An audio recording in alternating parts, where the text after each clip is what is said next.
Olá, estamos aqui no Hard Rock Café Curitiba e estamos aqui no Angel Summit 2026, que tem como objetivo ajudar aí os empreendedores e investidores e startups a entrarem nesse universo de investimento. E eu estou aqui hoje com o Dr.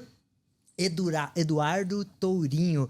Boa tarde, Dr. Eduardo. Boa tarde, Obrigado Carlos. pela sua participação. E, doutor, eu vou passar a bola já para você já se apresentar, explicar um pouco desse ecossistema que você participa aqui da Curitiba Angels, por favor. Perfeito, então. Obrigado, Carlos, aí. Então, eu sou membro da Curitiba Angels, né, já há um pouco mais de um ano e participo desse ecossistema. E tudo começou até por causa do meu envolvimento no escritório de advocacia. Então, sou sócio do Ludwig Tourinho Gomes e nós somos um escritório de advocacia voltado muito para o direito empresarial. Então, a ideia do escritório sempre é atender as empresas do modo que a gente chama um full service empresarial. Então, a gente atende na parte de contrato, na parte contenciosa, na parte de direito do consumidor, quando eventualmente tem alguma ação, atende na parte trabalhista também, na parte tributária. Então, todo o suporte jurídico que uma empresa precise, societário, acordos de sócio, então a gente tem uma equipe dentro do escritório que a gente consegue atender todos esses pontos. Eu acabei estudando e me especializando também mais na parte processual, né? Então, meu mestrado e meu doutorado foi na parte de processo civil mesmo, e outras especialidades também na parte mais do direito securitário também que a gente acaba atendendo. Mas a ideia de ter entrado na Curitiba Angels foi muito mais assim, vendo as dores das empresas e desse suporte necessário num jurídico 360 full service, vamos dizer assim. Que legal. E doutor Eduardo, é muito interessante porque a gente na Start Growth, a gente falou com muitas startups, desde 2023 para cá, a gente catalogou, né? E a gente conversando, as que a gente consegue aprofundar com o interesse de investir, a gente percebe que eles montaram uma empresa, nunca fizeram um MOU, não fizeram nada separado, nem estabeleceram o que um é responsável pelo quê, como que, se a empresa cresceu, o que acontece.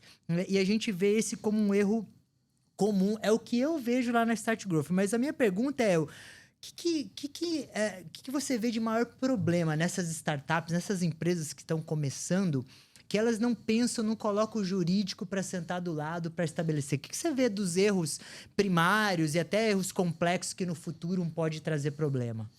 Perfeito, Carlos. Eu costumo dizer assim que quando alguém abre uma empresa no Brasil, ela está muitas vezes preocupada, eu preciso ter um contador. Então, às vezes, sai correndo e contrata um contador. E a gente sabe, claro, o contador é importante, tem as atribuições dele, ainda mais no Brasil, que a gente sabe que as regras tributárias, fiscais mudam com bastante rapidez e, às vezes, nem tão tranquilo, mas não hesitam, em momento algum, em ter um contador.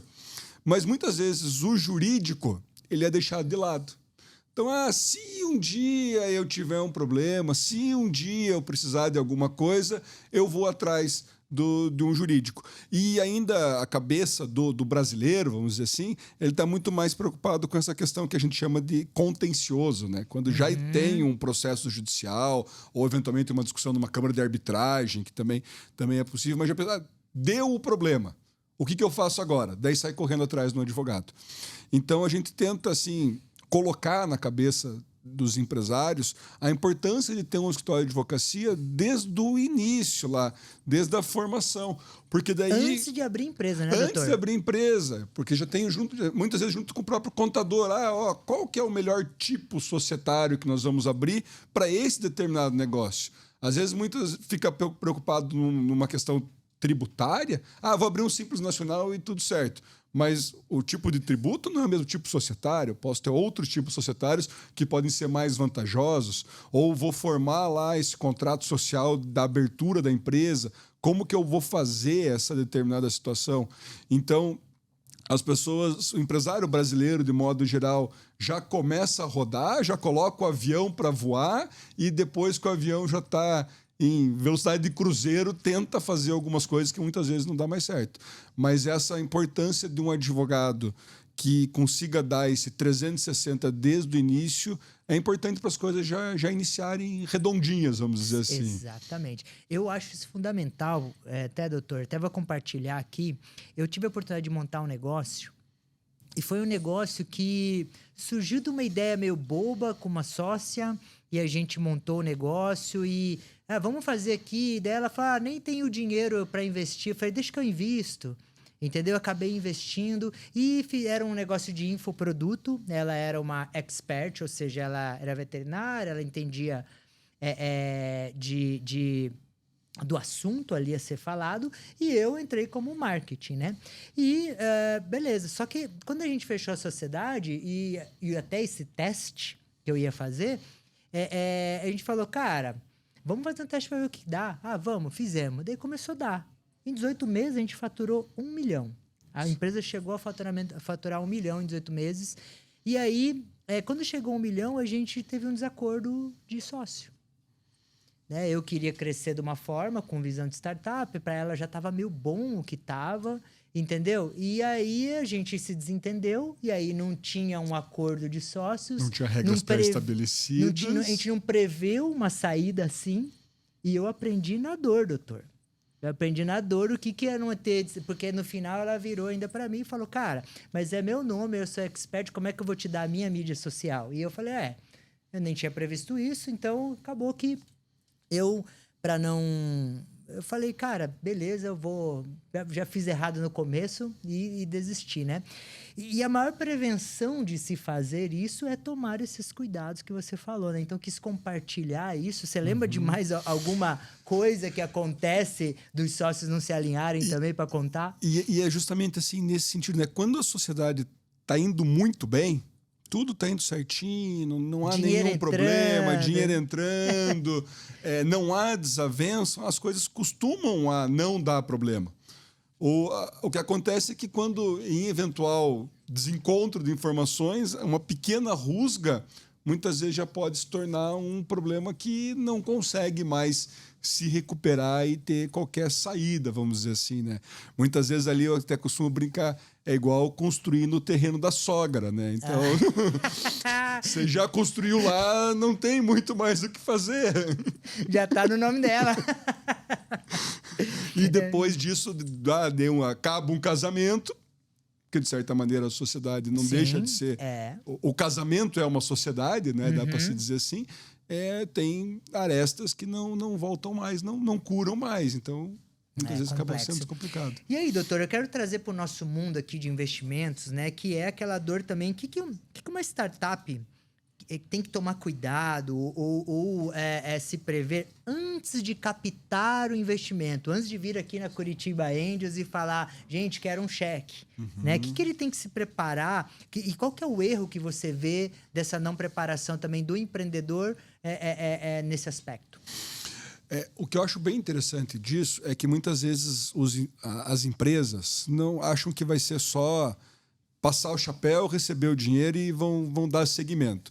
E estruturas como a Curitiba Angels, já consolidadas no mercado, e quase que hoje a totalidade dos investidores, eles são bem exigentes no que tange, por exemplo, uma due diligence. Então, se eventualmente a ideia do investidor, da empresa ser investida é boa, os investidores vão a fundo aquela empresa. Então, vão fazer uma reviravolta total, verificar como está aquela situação tributária da empresa, trabalhista da empresa, societária da empresa. Vão ver uma coisa que muitas vezes acaba pegando os investidores, né, o chamado cap table. Então, como que está toda essa estrutura de verdade? Isso está bem documentado. O CEO, né, o principal pessoa que toca aquela empresa, ele tem um percentual condizente com aquele negócio, ou eventualmente numa rodada de investimento ele pode ser diluído e perder interesse, estar tocando aquele negócio. Porque a gente sabe que muitas vezes o negócio dá certo, claro, a ideia é boa, mas muitas vezes pela pessoa que está à frente daquela situação toda, né? Então, distribuição societária, ela é muito importante para ser vista toda essa situação.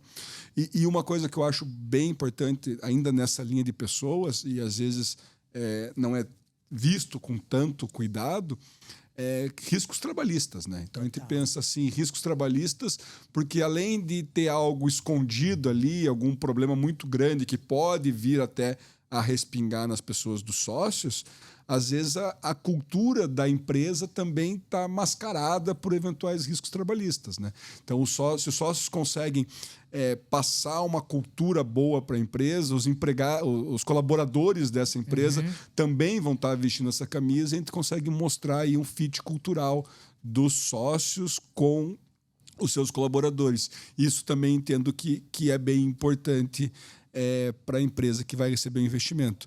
E eu costumo dizer que quando você faz a due diligence, tudo, a empresa que vai receber esse investimento, antes dela ir receber, ela tem que fazer como se fosse uma eventual reforma na casa. Então, antes de você vender a tua casa, você faz uma reforma, você faz uma pintura, arruma algo que está quebrado, arruma os buracos na parede, até porque toda essa reforma prévia que você faz, ela vai te dar uma valorização futura nessa negociação. Então, você arrumar a casa, verificar problemas trabalhistas, societários, tributários, você consegue, quando sentar para conversar na mesa com os investidores, também ter um poder de barganha melhor, demonstrando que está tudo bem acertado. Muito legal. Doutor, o que uma startup precisa, então, dentro dessa estruturação mínima que você poderia deixar de recado aqui, né? Você já falou algumas coisas, mas o que você até recomendou antes de abrir uma empresa, né? Então, porque vou abrir uma empresa, né? Vou buscar investidor? Vou buscar investidor. Então, abro uma SA, não abro? Isso tudo é o que o jurídico pode ajudar a decidir. Então, começando daí, o que você recomenda esse empreendedor tomar cuidado também? Então, a partir do momento que ele decide abrir a empresa e tem um sócio, então, primeiramente, delimitar exatamente quais são as atribuições de cada sócio, quais são as funções de cada sócio, o que é esperado de cada sócio e eventual briga, como que ficaria a eventual retirada desse sócio da sociedade. Então, acho que essa estrutura societária concreta é bem importante. Depois, entendo que tem que proteger a ideia dele. Então, se ele tem um segredo industrial, uma marca, uma patente que ele desenvolveu para aquela determinada tecnologia, por exemplo, ele deve proteger isso de uma maneira que esteja guardado esse segredo industrial. Porque a gente sabe que hoje, com velocidade de informação, velocidade de tecnologia, tudo eventualmente pode ser copiado muito rápido, com uma velocidade extremamente grande, e tudo isso pode ir abaixo, ruir abaixo, se ele não tem uma proteção muito forte nesse sentido. E depois manter essa operação do trabalho, né? Então, o eventual due diligence que ele vai sofrer dos investidores, que ele consiga demonstrar o que ele vai fazer com esse dinheiro, porque o investidor quer saber para onde vai o dinheiro. Então, vai receber um aporte, o que ele vai fazer com o dinheiro, onde que ele vai investir, para que ele possa crescer ainda com uma maior sustentabilidade. E dentro disso tudo, algumas questões que eu entendo hoje bem relevantes, que o investidor também está preocupado, com questões do próprio compliance, né? Então, questões de compliance, LGPD, também são sempre situações que o empresário tem que estar sempre em mente para estar se protegendo. Ou seja, não é só ter uma ideia, né? Não. De negócio.